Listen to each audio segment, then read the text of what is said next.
Hi guys, my name is Yash Shah और आप देख रहे हैं टीवी स्पीक्स। आज हमारे साथ जुड़े हैं जितेंद्र झा, जो कि अभी सुमन इंदौरी में अपना किरदार निभाने वाले हैं, प्लस राजेंद्र का भी किरदार निभा रहे हैं, राजदीप का भी किरदार निभा रहे हैं। आई एम सॉरी, राजदीप का भी किरदार निभा रहे हैं।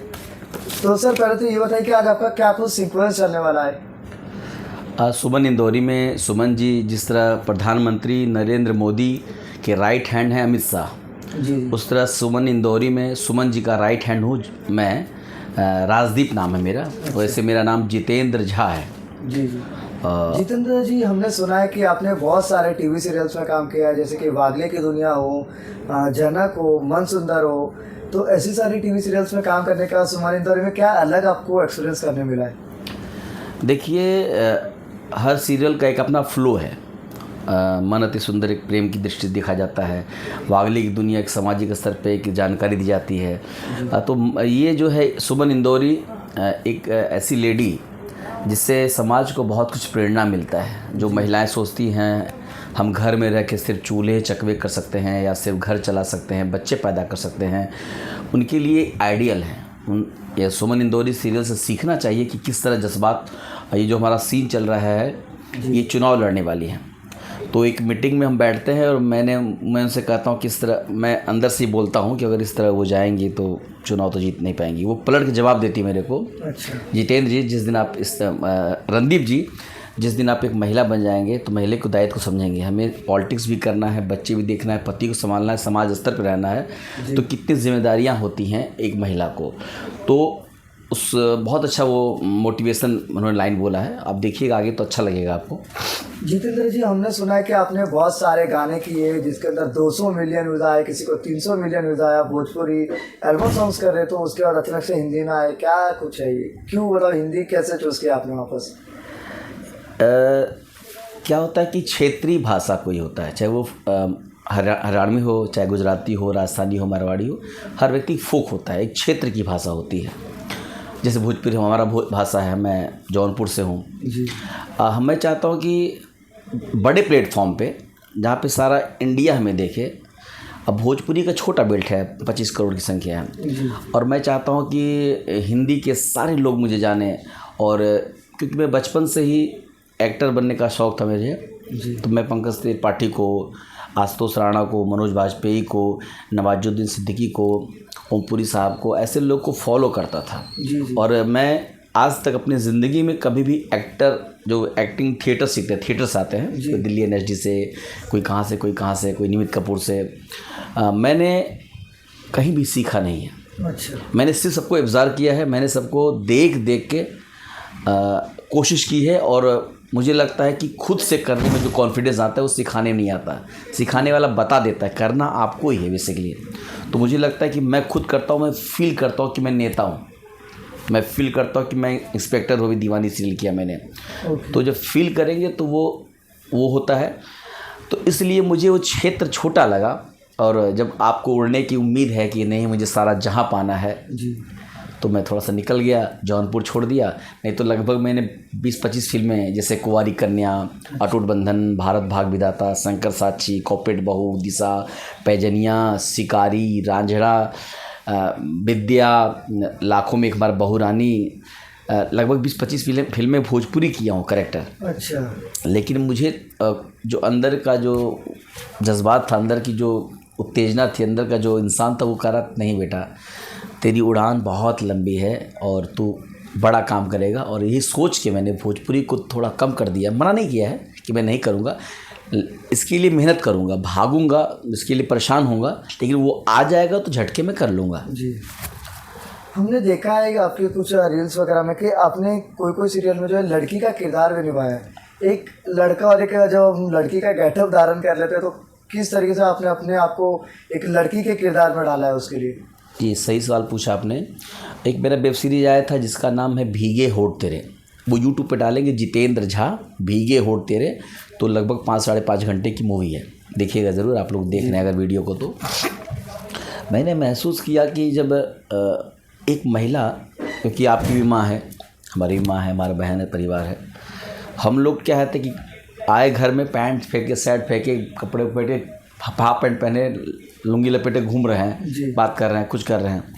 लेकिन एक मैंने जब मैं वो शूट किया 2 महीने, तो जब मैं ब्रा पहनता था, या सॉरी मैं क्षमा चाहूँगा, लेकिन जो सच्चाई है, ब्लाउज पहनता था मैं, साया पहनता था, साड़ी पहनता था, जो मेरे बाल क्लिप में ऐसे ऐसे ऐसे लगते थे, पेटी नाक में वो लगता था, कान में टपकते थे, लगता था कि यार, मैं सोचता था कि एक महिला कितना एडजस्ट करती है, इतना कुछ साड़ी पहने, सब कुछ पहने हुए, कान में लटक रहा है, यहाँ लटक रहा है, वहाँ लटक रहा है, चूड़ी है, बिंदी है, उसी बच्चे खिलाना है, बच्चे को देखना है, उनको चाय देना है, कपड़े साफ करने हैं, मतलब पूरा मैनेजमेंट।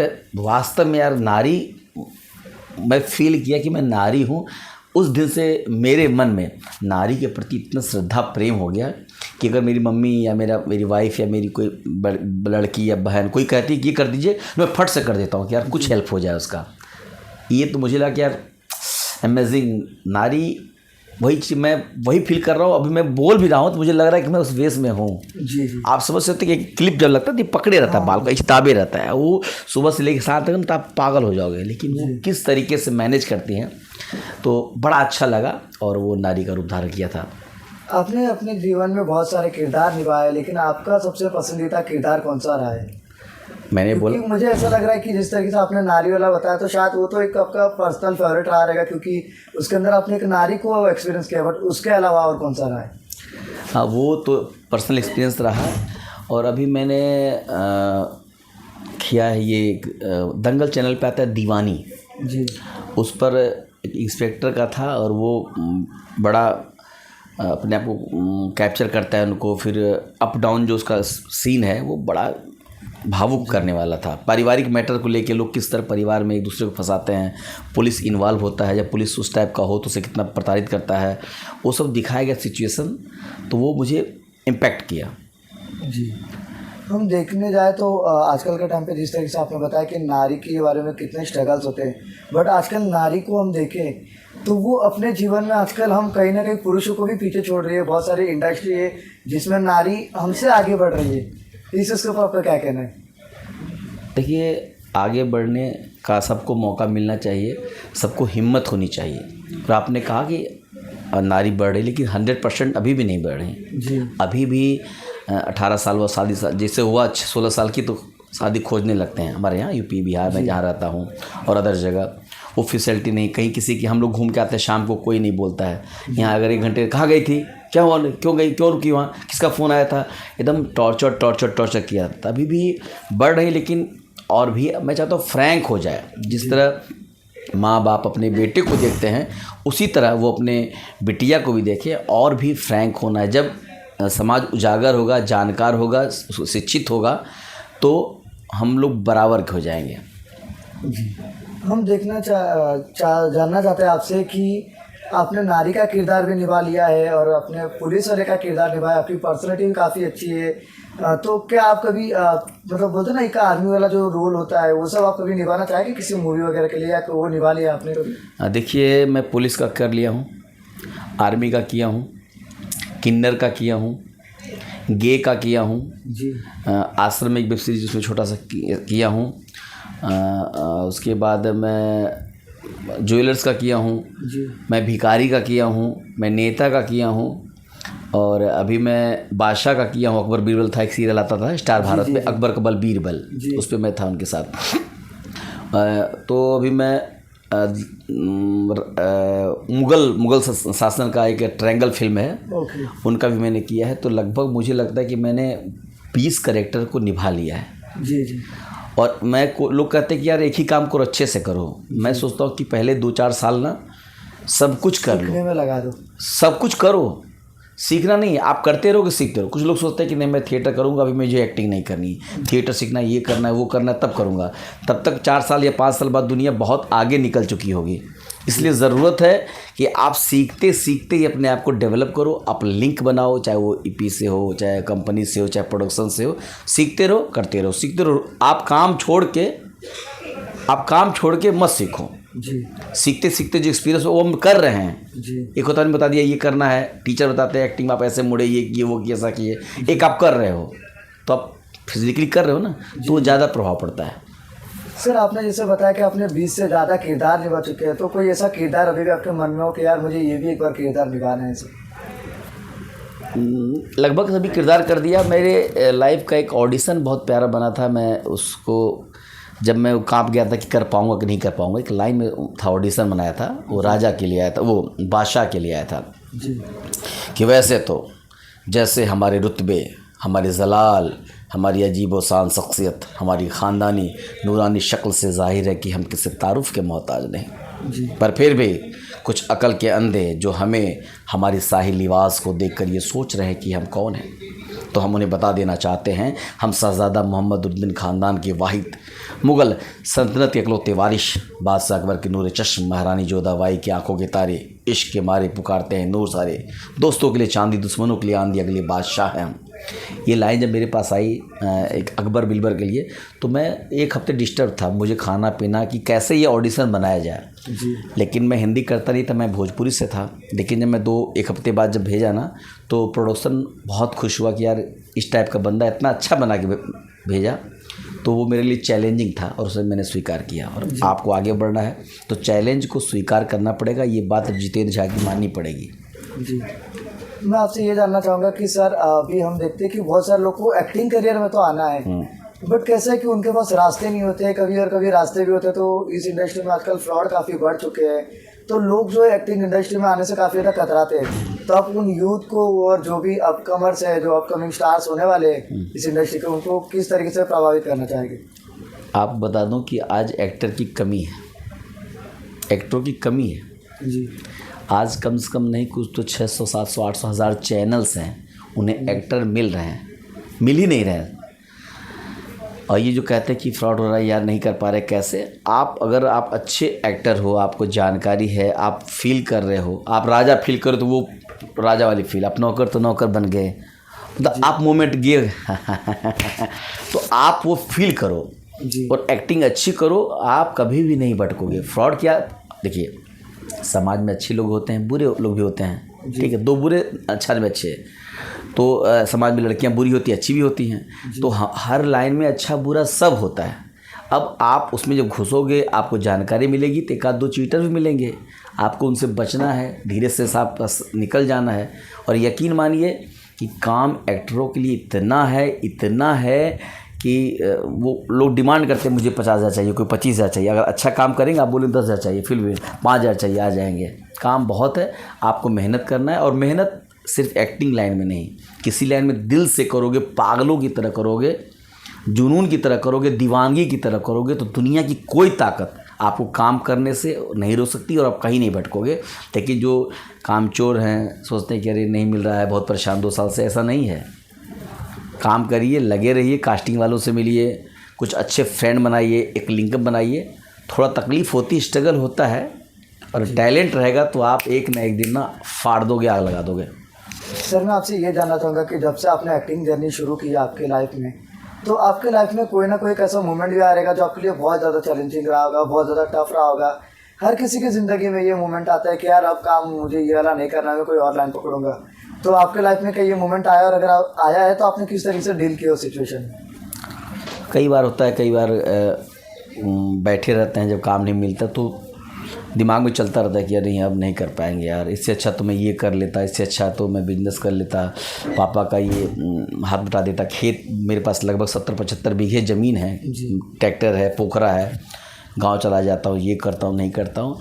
तो वो जब आप खाली रहोगे, काम नहीं मिलेगा, तो हर आदमी के दिमाग में आता ही आता है। जब आप खाली रहिए किसी एक्टर के लिए, तो एक कोई अच्छा सा स्क्रिप्ट उठा लीजिए आप जी। और आप देखिए, एक बंदा काम का जो भी था इनका, मनोज बाजपेयी का जी। तो वो देखा मैं, तो अच्छे से डायलॉग उठाइए और उसको काम मान लीजिए कि आज दिन भर यही करना है। आप लग जाएंगे तो काम करेंगे। तो उसी तरह मेरे लाइफ में भी बहुत प्रॉब्लम आई थी, मैं नहीं करूँगा। एक बार मरने का भी सोच लिया कि यार जीना नहीं है, क्या करेंगे जी के। फिर बोला कि नहीं यार, हम मर गए, मान लो, ठीक है, मान लो हम आज आत्महत्या कर ली, फिर कल क्या होगा? कुछ होगा क्या? शूटिंग ऐसे होती रहेगी, सबका काम ऐसे। 2 दिन हाँ बड़ा अच्छा लगा था, अच्छा एक्टर था, ठीक था, हाँ चला गया, वो ऐसे चूचू करके सब ख़त्म कर देंगे। आप लड़ो, हिम्मत बांधो, काम करो, बहुत अच्छे बनो, और ये होना चाहिए। बस हिम्मत आ गई मेरे पास अब।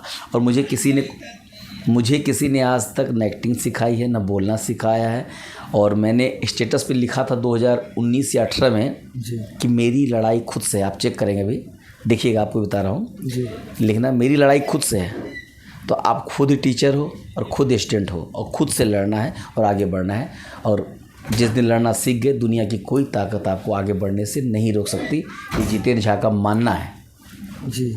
आजकल हम देखते हैं कि कई बार अभी टीवी इंडस्ट्री कहीं ना कहीं लोगों का ऐसा मानना है कि कहीं ना कहीं ख़त्म होती जा रही है, क्योंकि लोगों का जो ध्यान है वो वापस स्विच हो रहा है, अपना क्या बोलते हैं OTT पे स्विच हो रहा है। कहीं ना कहीं जो आज की यूथ जो है वो OTT को काफ़ी ज़्यादा पसंद करती है, टीवी को देखना पसंद नहीं करती है।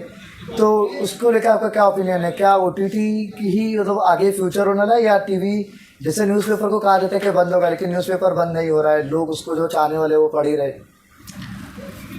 देखिए, हर कुछ अप टू डेट होता था। पहले पैसा निकालने लाइन लगाते थे, पर्ची भरते थे, फिर पैसा आता था। फिर बाद में ATM आ गया, फिर ये गूगल पे, फ़ोन पे, फलना आ गया, ठीक है। तो अप टू डेट होता है इस तरह। अब टीवी है क्या, टीवी आपके घर में है, जब आप काम काज करके आओगे तभी बैठोगे तभी देख पाओगे, ठीक है। मोबाइल आपके पास आ गया है, आप टीवी नहीं देख पा रहे हो तो आप वेब सीरीज़ चलते चलते देख ले रहे हो, OTT प्लेटफॉर्म देख ले रहे हो। फिर वो कहता है इसमें फ़ायदा एक्टरों का है कि उन्हें जितने OTT प्लेटफॉर्म खुल रहे हैं उन्हें काम रोज़गार मिल रहा है जी। और दुनिया जानते हैं जब थक हार के आता है ना, जब ऑफिस से आप आते हैं, आप ही आते होंगे शाम को 6 बजे 8 बजे, जब भी तो नहा धो के टीवी पर रिमोट पे आ जाता है कि क्या देख लूँ। तो वो फैमिलियर है, तो उन्होंने अलग कर दिया डिपार्टमेंट, ठीक है। एक जागरण का मंच होता है, एक ऑर्केस्ट्रा का मंच होता है, वहाँ भक्ति और वहाँ शक्ति है, ठीक है।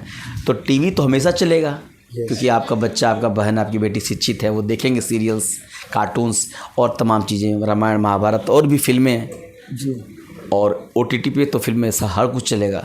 तो जो सब्सक्राइब करेगा, पैसा देगा, वो हर चीज़ का आनंद लेगा। लेकिन ख़त्म कभी कुछ नहीं होता। ये दुनिया है, दुनिया में हर चीज़ का एक अपना महत्व है और ख़त्म जैसी कोई शब्द नहीं होती। एक आर्टिस्ट मर जाता है, लोग भाई वो बेचारा मर गया, ख़त्म हो गया। ख़त्म कैसे हुआ? इतना काम किया है, वो तो अमर हो गया, वो तो हमेशा आप देखोगे जब तक वो वर्ल्ड है ना। तो ख़त्म जैसा शब्द होता ही नहीं है, हमेशा शुरुआत होती है। सर, मैं आपसे ये जानना चाहूँगा कि हर कोई इंसान जो है कोई ना कोई शो का फ़ैन होता है या कोई ना कोई मूवी का फ़ैन होता है। तो आपको कौन सा शो पसंद है, डेली शो, और कौन सी मूवी आपकी पर्सनल फेवरेट रही है अभी तक? टेलीविज़न की सीरियल की बात करें तो मुझे, जैसे कि हम लोग हंसते भी हैं, कुछ सीखते भी हैं, तो तारक मेहता हमको अच्छा लगता है जी।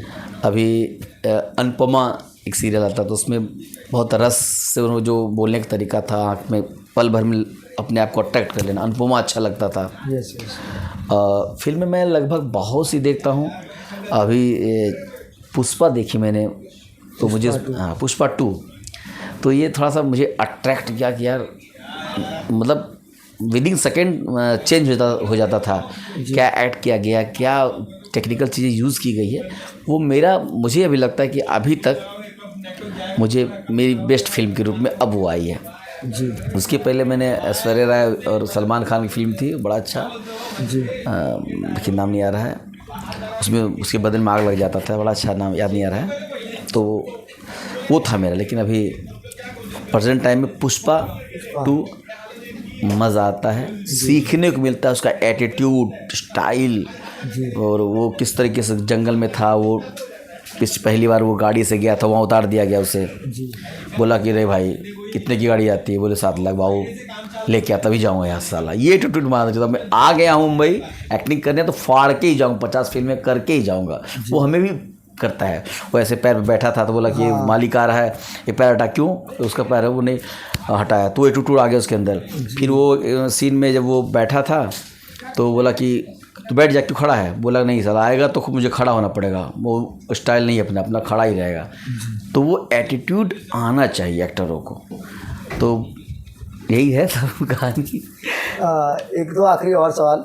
हाँ बिल्कुल, 2-4-10 पूछ ली, कोई दिक्कत नहीं, अभी फिलहाल हमारा 1 घंटे बाद है। ये तो ठीक है। हाँ हाँ। जैसे हम देखते हैं कि सुमन इंदौरी में जो सुमन है या फिर देविका है, इन दोनों को ही पॉलिटिक्स का काफ़ी ज़्यादा शौक दिखाया गया सीरियल के अंदर।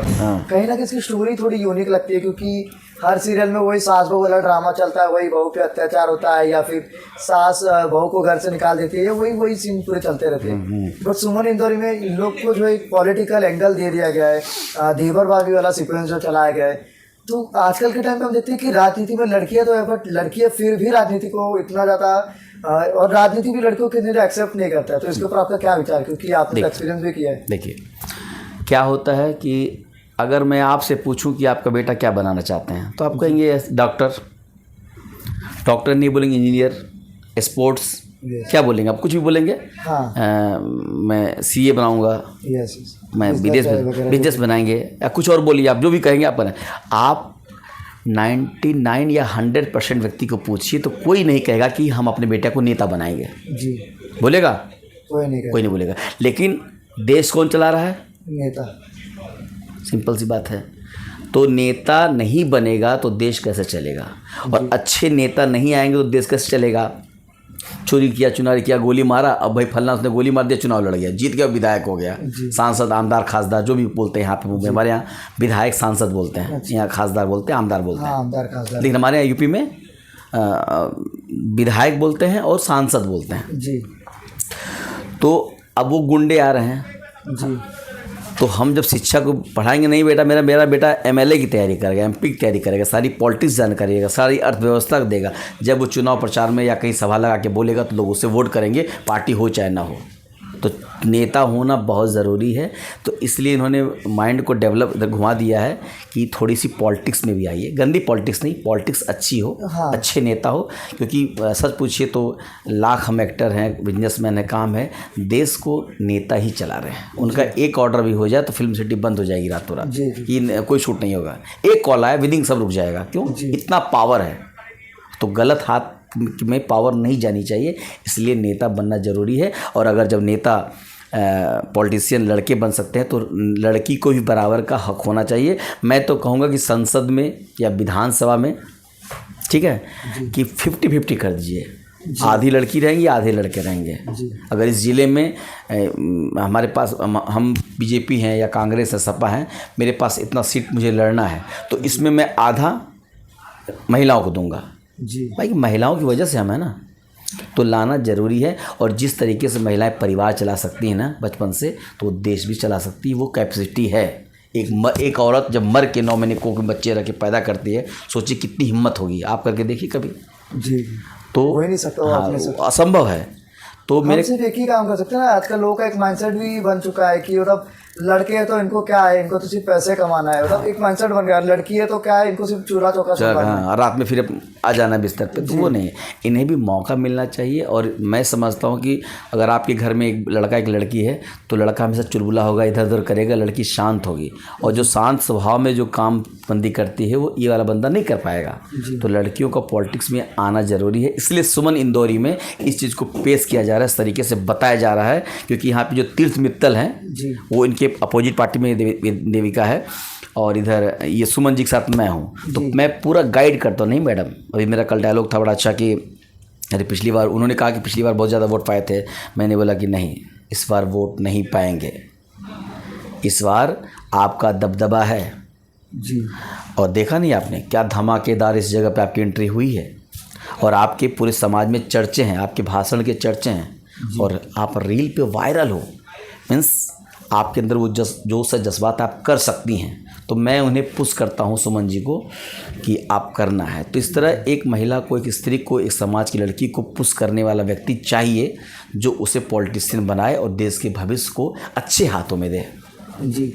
आजकल हम देखते हैं कि बहुत सारे जो एक्टर्स होते हैं वो भी पॉलिटिक्स में जाने लगे हैं। जैसे एजाज खान की बात की जाए, अभी जो हाल ही में एक इलेक्शन हुआ था, लोकसभा इलेक्शन हुआ था शायद, तो उसमें वो खड़े थे। और उसके अलावा भी बहुत सारे एक्टर्स जो है वो आजकल पॉलिटिक्स में जा रहे हैं। तो क्या एक्टर्स को पॉलिटिशियन बनना ये सही है? क्योंकि उनके पास उनके पर्सनल ज़िंदगी में भी बहुत सारे काम होते हैं। अगर एक्टर के पास अगर कंटिन्यू काम है तो उनके पास बहुत सारी काम होती है। तो क्या वो जनता की सेवा उस लेवल पे कर पाएगी? देखिए, मैं उत्तर प्रदेश से हूँ। जैसे हमारे यहाँ 3 एक्टर हैं, तीनों सांसद हैं, अभी भी हैं जी।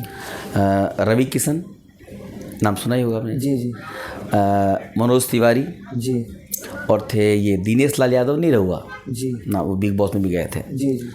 अब मैं सिंपल सी कहता हूँ कि आप कसम खा लो कि अब एक्टिंग नहीं करूँगा, सिर्फ चुनाव लड़ूंगा। जी एक्टिंग नहीं करूँगा सिर्फ मैं। आप एक्टिंग भी कर लोगे, डायलॉग भी याद कर लोगे, शूटिंग यहाँ वहाँ कर लोगे, तो आप समाज में कैसे उपस्थित रहोगे? जी तो आप चुनाव लड़ क्यों रहे हो? आप चुनाव लड़ रहे हो, बोलते कि मैं देश की सेवा करना चाहता हूँ, मैं इसका विकास करना चाहता हूँ। कैसे विकास होगा? जी जब बाप परिवार में साथ रहेगा तभी तो बेटा शिकायत करेगा, पापा ये हुआ, लड़की बोली पापा मुझे फीस नहीं मिला, मुझे ये हुआ, उसने ये डाटा, इसने ये कहा, है कि नहीं? जी छोटी सी फैमिली बता दूँ, और आप दिल्ली में शूटिंग कर रहे हो, हरियाणा, मलेशिया में, दुबई में, पेरिस में, तो आपका परिवार कैसे चलेगा?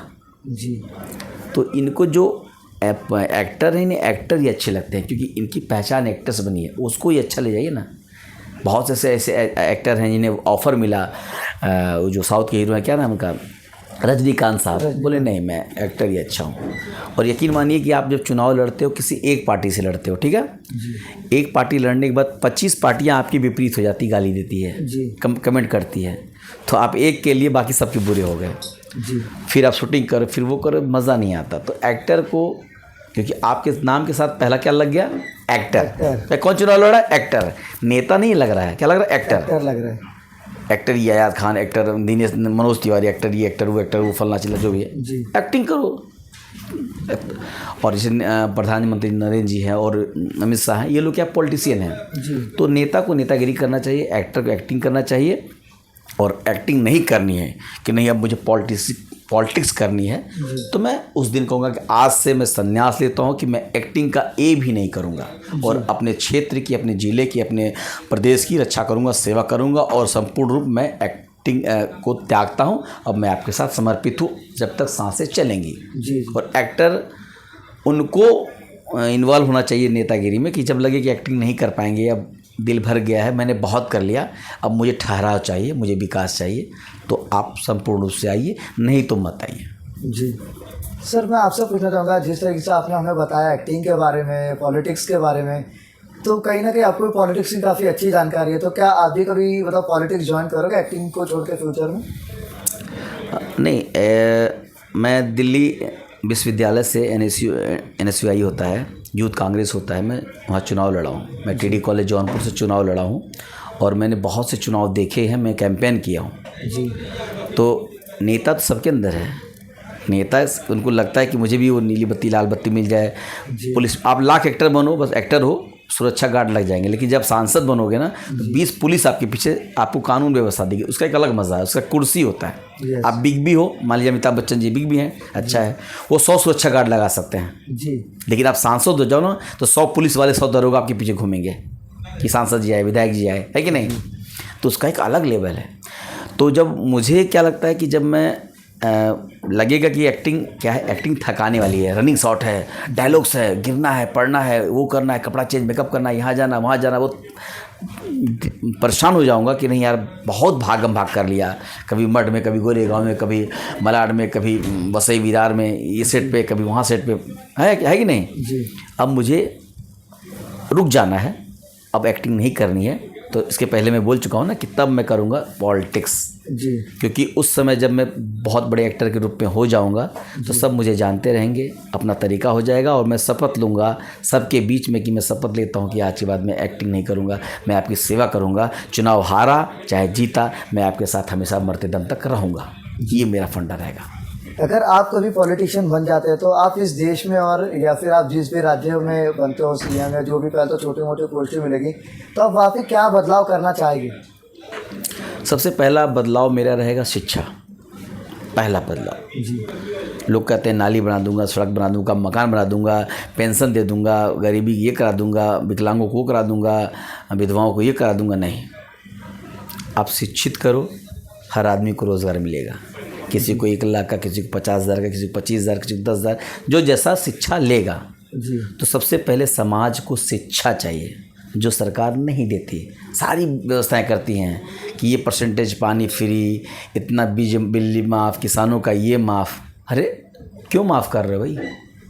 वो अच्छी बात है, माफ़ करो, लेकिन सबसे पहले उच्च शिक्षा की व्यवस्था करिए। हर ज़िले में अच्छे विद्यालय, अच्छे स्कूल, अच्छे टीचर लगने चाहिए। शिक्षा अच्छा होगा तो हमारा बंदा, हमारा व्यक्ति बाहर जाके विदेश में भी इंडिया का नाम कर सकता है और दो रोटी कमा सकता है। और अच्छे शिक्षित रहेगा तो परिवार को भी अच्छा शिक्षा देगा। वो अनपढ़ गवार रहेगा तो अपना बेटे को भी ये करेगा, ये कर लो, जूता पॉलिश कर लो, यहाँ चले जाओ, बोरा उठा लो, नमक कर दो, ये कर दो, ऐसा कर दो, वो बेवकूफ़ियाँ ही करेगा।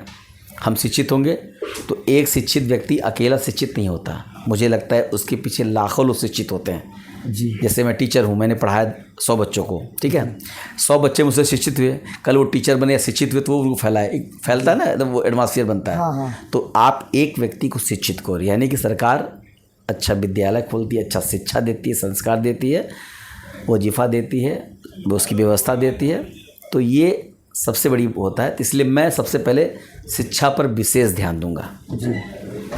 आने वाले समय में आपके और क्या क्या प्लान्स है, फ्यूचर प्लान्स क्या है? आप पर्सनली एक्टिंग को छोड़े तो आपके और फ्यूचर प्लान्स है कुछ, मतलब क्योंकि हम देखते हैं कि बहुत सारे एक्टर्स जो होते हैं वो एक्टिंग के साथ साथ कहीं ना कहीं एक छोटा मोटा बिजनेस भी रन कर रहे होते हैं या फिर बड़े बड़े बिजनेस भी होते हैं उनके पीछे, तो क्या आपका भी ऐसा कोई प्लान है? मेरा एक्टिंग ही बिजनेस है। अगर मैं एक्टर हूँ और अच्छा एक्टर बन गया और बड़ा, आप जिससे कह रहे हैं, तो मैं उसी से रिलेशन करूँगा क्योंकि मुझे भटकना पड़ा। मैं एक्टर हूँ और मैं कर दिया बड़ा पाव का या होटल रेस्टोरेंट खुलवा दिया, तुम देखो, तो मेरा दिमाग भी कुछ सर ये सर वो बार बार कॉल आएगा कि नहीं आएगा।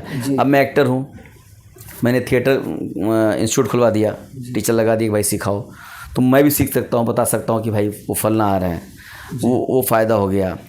फिर मैं कथक का, क्लासिकल का, म्यूजिशियंस का स्कूल खोल सकता हूँ, मैं सर्टिफिकेट दे सकता हूँ, तो उससे क्या होगा कि उन्हें जॉब भी मिलेगा, भाई सीखेंगे एक्टिंग तो एक्टर टीचर होंगे, संगीत टीचर होंगे, तो उसी से रिलेशन जो होगा, जो रिलेटेड होगा, मतलब कला से, उस काम को ही मैं करना चाहूँगा। उसके अलावा मैं कोई बिजनेस नहीं करना चाहूँगा। So thank you so much sir, इतना स्पेशल टाइम हमारे चैनल को देने के लिए। आपसे बात करके काफ़ी अच्छा लगा सर। शुक्रिया। अब जो मुझे देख रहे हैं जितेंद्र झा को, मैं सबसे निवेदन करूंगा कि आपने हमेशा यूट्यूब पे जितेंद्र झा, गूगल पे, दुनिया के सारे साइट, नोटिफाई हो, स्पॉटिफाई हो, MP3 हो, sound.com हो, मैं हर जगह हूँ। तो इस चैनल को अगर आप देख रहे हैं, जितेंद्र झा को देख रहे हैं, तो इस चैनल को सब्सक्राइब करिए और लाइक करिए और ढेर सारा कमेंट करिए कि अगला वीडियो हमारे भाई क्या डालें। जय हिंद, जय भारत। जय हिंद, जय भारत।